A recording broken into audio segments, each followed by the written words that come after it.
Hello, আসসালামু আলাইকুম। সবাই কেমন আছেন? আশা করছি সবাই ভালো আছেন। আলহামদুলিল্লাহ, আমিও ভালো আছি। আজকে আমার খাবারের আয়োজনে কি আছে? চলুন দেখি। আজকে আছে আলু ভর্তা। এটা হচ্ছে ইলিশ মাছ ভাজা, 2টা নাগামরিচ নিয়েছি। আর এটা পাবদা মাছ ভুনা, চিকেন রান্না করা হয়েছে, ডাল ভুনা আছে। সব নিয়ে নিয়ে রাত্রে খাবো ওইগুলো, এই জন্য নিয়ে নিই। তো নতুন আলুর ভর্তা কে কে পছন্দ করেন? আজকে ইলিশ মাছ অনেকগুলো রেখেছি। ইলিশ বেগুন দিয়ে ঝোল, সরিষা ইলিশ এগুলো খাবো বলে। আর কচু, ইলিশ মাছের মাথা ভেঙে যে কচুটা রান্না হয় আমাদের বাসায়, ওটা খুবই মজা হয়। ওই লেজ আর মাথা দিয়ে আর কি কচু তরকারি খাবো, এটা খুব মজা হয়। ইলিশ মাছের মাথা দিয়ে মাসকলাইয়ের ডাল খাবো, সব কিছু মিলিয়ে নিয়ে অনেকগুলো রেখেছি। তো এই তো শুরু করি। বিসমিল্লাহির রহমানির রহিম।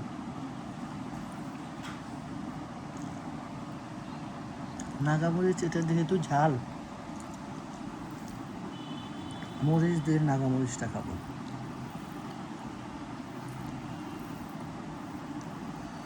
অনেক বেশি ঝাল।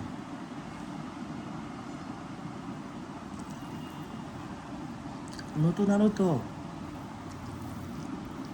বেশ আলু ভর্তা করা হচ্ছে আমাদের বাসায়।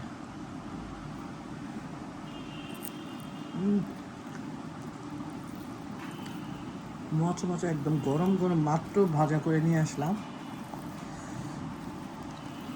এখন যদি নাগামরিচ খাই মারা যাবো। মাছের সাথে খাইতে হবে। পাবদা মাছ।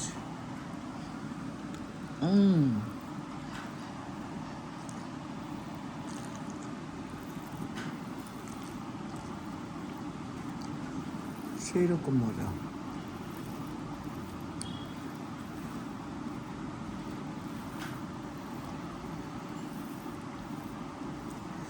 কে কী রান্না করলেন, কী দিয়ে খাওয়া দাওয়া করলেন,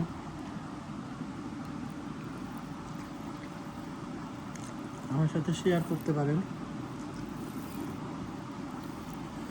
আপনাদের সাথে কথা বলতে বলতে খেতে বেশ ভালোই লাগে।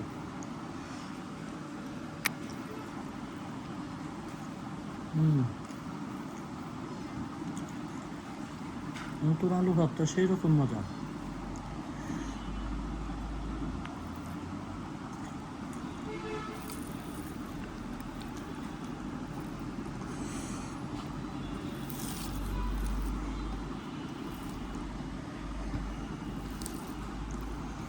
ভাত বেশি নিয়েছি, তা না আমি সবজিটা বেশি খাই।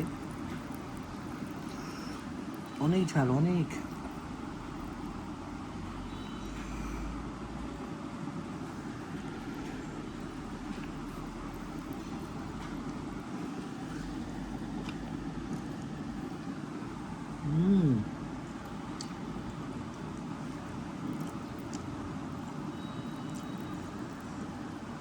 অনেক টেস্ট। এই ইলিশটা খুব মজা তো।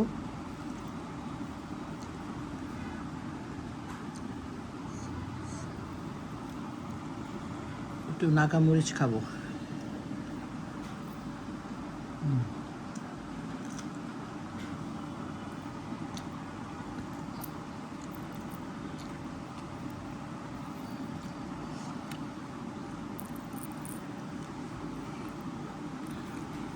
এক একটা নাগামরিচ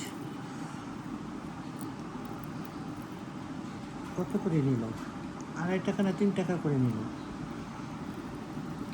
ঝাল।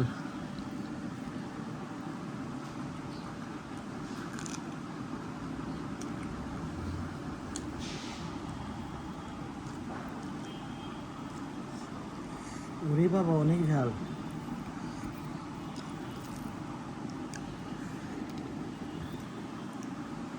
মরে গেলাম। অনেক ঝাল, অনেক। আমার ছোট ছেলে এই মাছ, যে নাগামরিচের আচার এত পছন্দ করে আমার ছোট ছেলে।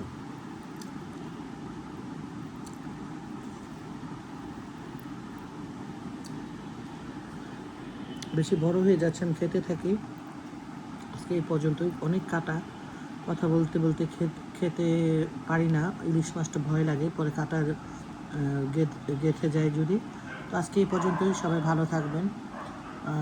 সবার জন্য দোয়া করবো যেন সবাই ভালো থাকে, সুস্থ থাকে। আমাদের জন্য দোয়া করবেন। আজকে এই পর্যন্ত, টাটা সবাইকে।